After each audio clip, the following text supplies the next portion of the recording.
Continuing coverage of the shooting involving 3 teenagers in Elizabeth City. This morning, city leaders spoke about the gun violence involving teenagers in the city, and News 3 anchor Anthony Sabella was there and has the details. I'm Anthony Sabella in Elizabeth City, where Friday morning city leaders held a press conference to address recent violence, mostly involving teenagers. We know on Wednesday over there on Speed Street, 3 teenagers were shot.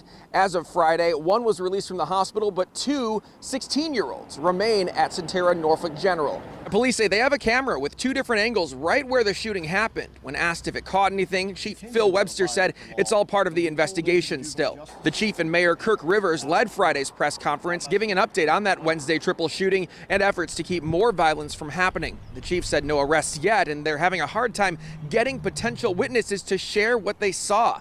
We learned of 14 people shot in the city this year. 10 have been under the age of 18. We're talking about kids. When asked about potential gang activity, the chief says they've linked most shots fired calls to a couple dozen juveniles involved in 3 distinct groups. He says police know some of these kids and are trying to meet with their parents, letting them know what's happening, the help that's out there, but also the potential penalties for children and their parents. I asked what the response was. When we sent out letters, we had a couple, we had many that said they were coming. We had one that said absolutely not.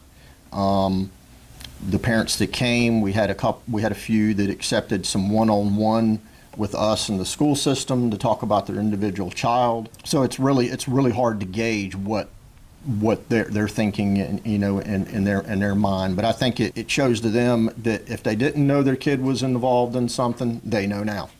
Chief Webster says one of those parents who didn't come is the parent of 2 of the teens shot Wednesday.